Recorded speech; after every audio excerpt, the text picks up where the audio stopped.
ओम शांति। आज 7 जनवरी है। हमारा जनवरी तपस्या का मास बहुत सुंदर चल रहा है। हमें तपस्या करनी है और करानी है, योग युक्त जीवन बनाना है। सभी एक दूसरे को उमंग दिलाते रहें। ये उमंग से भरा जीवन हमें योग युक्त होने में बहुत मदद करता है।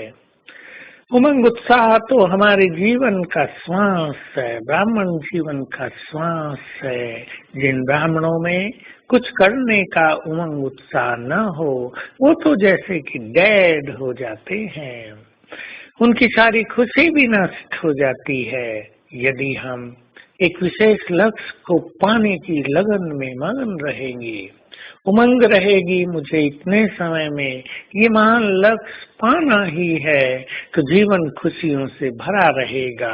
और जब ऐसी लगन जीवन में होती है, उमंग उत्साह रहती है, तो हमारा तन भी बहुत स्वस्थ रहता है, मन भी स्वस्थ रहता है और कर्म करने का भी उमंग उत्साह मन में रहता है।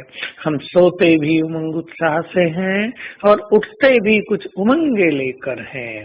तो इस जनवरी मास में, जबकि हमें श्रेष्ठ तपस्या करनी है और आप सब अवश्य कर रहे होंगे, अपने मन को श्रेष्ठ उमंग उत्साह से भर कर रखना है।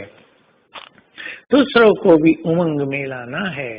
जहाँ उमंगे श्रेष्ठ होती हैं, जहाँ लग्न श्रेष्ठ होती है, वहाँ विघ्न स्वतः ही नष्ट हो जाते हैं।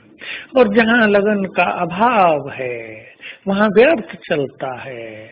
जहाँ कोई उमंग उत्साह जीवन में नहीं है, वहाँ अनेक समस्याएं मनुष्य को घेरने लगती हैं।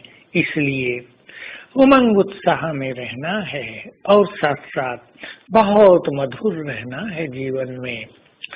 बाबा के बच्चे बनने के बाद अपने अहंकार को पहचान कर उसको नष्ट कर देना और मधुरता से अपने जीवन का श्रृंगार कर लेना, यही सच्ची विवेकशीलता है।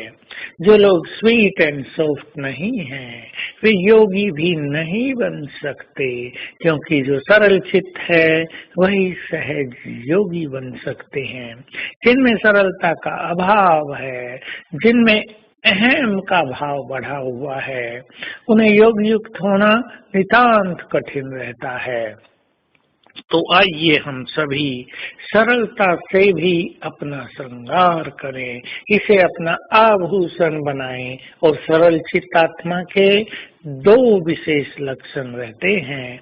एक, समय पर आवश्यकता अनुसार स्वयं को मोल्ड कर देना, स्वयं को मोड़ देना, स्वयं को झुका देना, झुक कर निकल जाना और तेज गति से दौड़ना। और दूसरा लक्षण रहेगा, एक ने कहा दूसरे ने माना। घर घर में ये दोनों धारणाएं आप अपनाएंगे तो आपके घरों में भी बहुत सुख शांति रहेगी और आपके लिए योग भी सरल हो जाएगा। भगवान हमें भाग्य बांटने आए हैं। ऐसे समय, जबकि भाग्य बनाने का समय चल रहा हो, हमें अकड़ कर रहना ये शोभा नहीं देता। हम अपने को झुकाना सीखें। जो झुकता है वही दूसरों को उठा सकता है, जो झुकता ही नहीं है वो तो टूटता रहता है। इसलिए फ्लेक्सिबल तो होना ही है। एक पेड़ की वे टहनियाँ, वे डालियाँ जो बहुत फ्लेक्सिबल हैं, लचीली हैं, तेज हवा चलने पर झूमती हैं, झूलती हैं। और जो पेड़ कड़क है, जो सूखा हुआ है, जो सीधा खड़ा है, जो झुकता नहीं है, वो टूट जाता है। हम भी स्वयं को बहुत लचीला बनाएं। तो आज हम सारा दिन अपने 5 स्वरूपों का अभ्यास करेंगे। हमारा देव स्वरूप कितना श्रेष्ठ है, कितना पवित्र है, उसको अपने सामने देखकर संकल्प देंगे, ये हूँ मैं।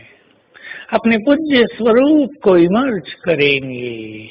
मैं साधारण नहीं, जन्म जन्म अनेक आत्माओं की मनोकामनाएं पूर्ण करती आई हूँ। ये है मेरा श्रेष्ठ ब्राह्मण जीवन। और अब मुझे बनना है फरिश्ता।